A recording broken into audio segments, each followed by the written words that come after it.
মৰমৰ ছাত্ৰ ছাত্ৰীসকল, আজি তোমালোকৰ কাৰণে লৈ আহিছোঁ NCERT কিতাপৰ ফিজিক্স এক্সাম্পল 2.5। ইয়াতে কুৱেশ্যনটো কি কৈছে তোমালোকে আগতে বুজি লোৱা। এইটো এটা পৰমাণু যদি ধৰা, পৰমাণুৰ নিউক্লিয়াছ এইটো, এই নিউক্লিয়াছৰ আকাৰ কিমান কৈছে? এই নিউক্লিয়াছৰ আকাৰ কৈছে 10⁻15 মিটাৰৰ পৰা 10⁻14 মিটাৰ পৰ্যন্ত এইটো মানে নিউক্লিয়াছৰ আকাৰ আছে। এতিয়া যদি এটা পিন গজাল, মানে গজাল বুলি ধৰা, এইটো পিন মানে গজাল ধৰা, ইয়াৰ যিটো জোঙা অংশ আছে এইটো যদি নিউক্লিয়াছ ধৰা, আৰ ইয়াৰ আকাৰ কিমান দিয়ে আছে 10⁻5 মিটাৰ পৰা 10⁻4 মিটাৰ পৰ্যন্ত।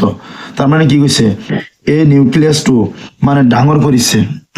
ডাঙৰ কিমানলৈকে কৰিছে? 10⁻15 আছিল, ইয়াতে 10⁻5 হৈছে। যেতিয়া এই নিউক্লিয়াছটো ডাঙৰ হৈছে, মানে আগতে সৰু আছিল, তাৰপিছত এটা জোঙা পিনৰ জোঙা অংশ হৈছে, তাৰমানে ডাঙৰ হৈছে। যেতিয়া ডাঙৰ হৈছে নিউক্লিয়াছটো, তেতিয়া সেই পৰমাণুটো ডাঙৰ হ'ব নিশ্চয়। যদি এই নিউক্লিয়াছ যদি ইমান হয় ফাৰ্ষ্টত, তাৰপিছত যদি ডাঙৰ হয়, তেতিয়াহ'লে পৰমাণু আৰু সেইটো পৰমাণুটো মানে ডাঙৰ হ'ব। চ' ইয়াতে কি কৰিব লাগিব, এইটো ডিভাইড কৰা।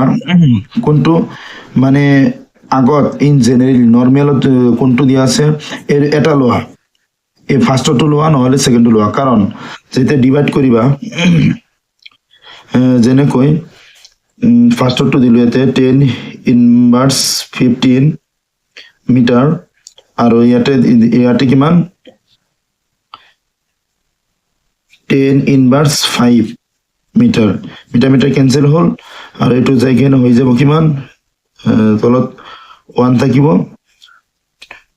-5, এইটো তলৰ পৰা ওপৰত গ'লে প্লাছ হ'ব, +15, 10⁻10 হৈছে। যদি তুমি এইটো লোৱা, এইটো ল'লে এইটো ল'ব লাগিব, এইটো ল'লে সেই 10 একেই মান ওলাব। যদি এইটো লোৱা 10⁻14 মিটাৰ আৰু ওপৰত 10⁻4 মিটাৰ, এইটোকে মানে প্লাছ হৈ যাব, এইটো কেঞ্চেল, 10⁻4 + 14 ইকুৱেল 10⁻10 হৈ যাব। মানে কিমান, 10⁻10 গুণ বাঢ়ি গৈছে নিউক্লিয়াছৰ আকাৰ। মানে যেতিয়া নিউক্লিয়াছ এটা ডাঙৰ হৈ যাব, তেতিয়া এটা কি পৰমাণু যিটো আছে, পৰমাণুৰ আকাৰো ডাঙৰ হৈ যাব। ফাৰ্ষ্টত কি আছিল, চ' কুৱেশ্যনটো এনেকুৱাকে কৈছে, যেতিয়া নিউক্লিয়াছৰ আকাৰ নগণ্য জেনেৰেলি 10⁻15 মিটাৰৰ পৰা 10⁻40 মিটাৰলৈকে থাকে, তেতিয়া নৰ্মেলত থাকে কিমান পৰমাণুৰ আকাৰ 10⁻10 পৰমাণুৰ আকাৰ নৰ্মেলি। যেতিয়া এই পৰমাণুৰ আকাৰটো ইয়াৰ পৰা ডাঙৰ হৈ নিউক্লিয়াছৰ আকাৰ ডাঙৰ হৈছে, তেতিয়া পৰমাণুটো ডাঙৰ হ'ব লাগিব। পৰমাণু ডাঙৰ হ'লে কি কৰিব লাগিব, এইটো দি পৰমাণুৰ আকাৰ পূৰণ কৰি দিব লাগিব। ইন জেনেৰেলি পৰমাণুৰ আকাৰ কেনেকুৱা থাকে, 10⁻10 লৈকে থাকে।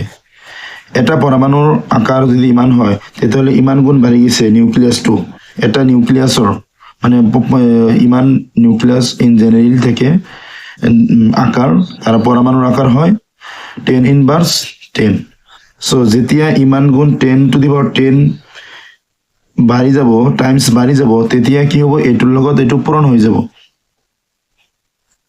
পূৰণ হৈ যাব। পূৰণ হ'লে কি হ'ব, 10⁻10 × 10⁻−10 ইনভাৰ্ছ 10 হ'লে 10⁻0। 10⁻0 মানে কিমান, 1 মিটাৰ, একক হ'ল মিটাৰ। কি বুজাইছে, যেতিয়া এটা পিন গজালৰ জোঙা অংশৰ যদি নিউক্লিয়াছ হয়, জোঙা অংশৰ সমান যদি নিউক্লিয়াছ হয়, আল্টিমেটলি কথাটো এনেকুৱা ক'ব খুজিছে কুৱেশ্যনটোত, যেতিয়া 10⁻15 মিটাৰ হয়, তাৰ পৰা যেতিয়া নিউক্লিয়াছটো ডাঙৰ কৰি 10⁻5 মিটাৰ পৰ্যন্ত ডাঙৰ কৰা হয়, তেতিয়া যিটো পৰমাণুৰ আকাৰ হ'ব 1 মিটাৰ।